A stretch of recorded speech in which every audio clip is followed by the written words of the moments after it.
Luis Moreno Ocampo. Yeah. From 1984 to 1992, you worked as a prosecutor in Argentina. Yeah. And you were the assistant prosecutor in the trial of the juntas, which turned out to be the first trial since the Nuremberg trials. I was kind of working Jackson a little bit here. First trial since the Nuremberg trials in which senior military commanders were prosecuted for mass killings. Mm-hmm. Did that sort of launch you on a certain stage, a certain trajectory, which would get you attention and kind of a... Yes. Yeah. You know, not everybody probably knows all about that. Just a lot of students just walked in. No, in Argentina we have a dictatorship in 1976, 82. Argentina invaded Falkland, Malvinas. We have a war. Margaret Thatcher was our liberator. she defeated our generals. And our country had coup d'etat in 1930. No democratic government ended its term. But in 1983, one of the candidates, the minority candidate, proposed to investigate the generals. And suddenly he won, 52%. And our neighbor was Pinochet, so all Latin America was full of dictators, supported by US, by the way. And my country decided, Argentina is a crazy country, decided to prosecute the generals. And the first day this guy took office, he signed a decree presenting the case before the courts.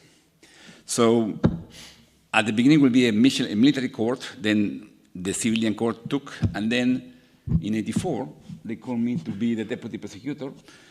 And I told the prosecutor, guy, I never did a case in my life. This is my first trial, because I was a clerk of the Solicitor General. So my job was to review Supreme Court decisions.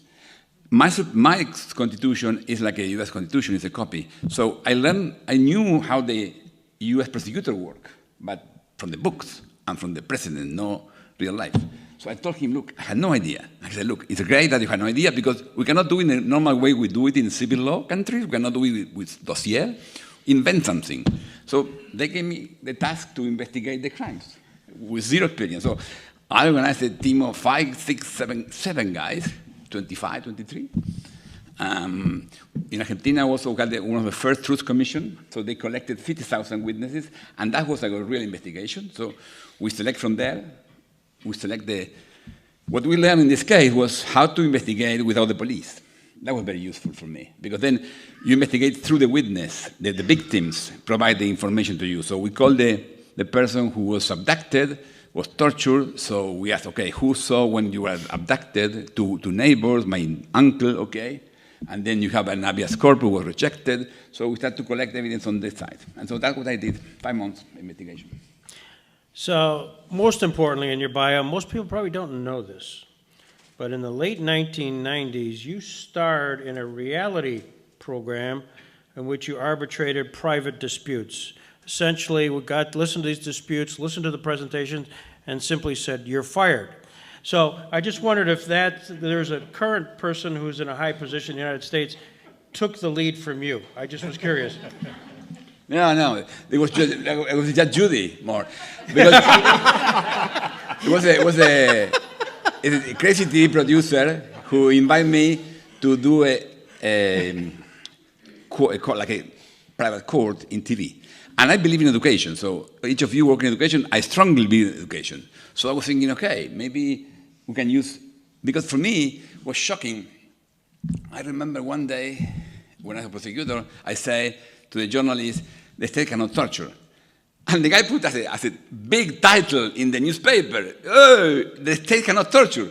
Come on, what's the news? But the news is the leaders of the dictatorship were in jail, and we are saying the state cannot torture. That's the norm, the expression, the force of the law. And I was thinking, okay, if this happened with the media, we can do more with the daily TV show. So basically, for months, I did this TV show, basically discussing small cases, and was very useful. I remember a guy told me, how you can stop this TV show? I live in a very poor area of the country. My neighbors, once a week, came to see your TV show.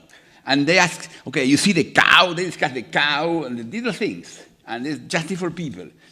And it was massive. was massive. So yes, I did many.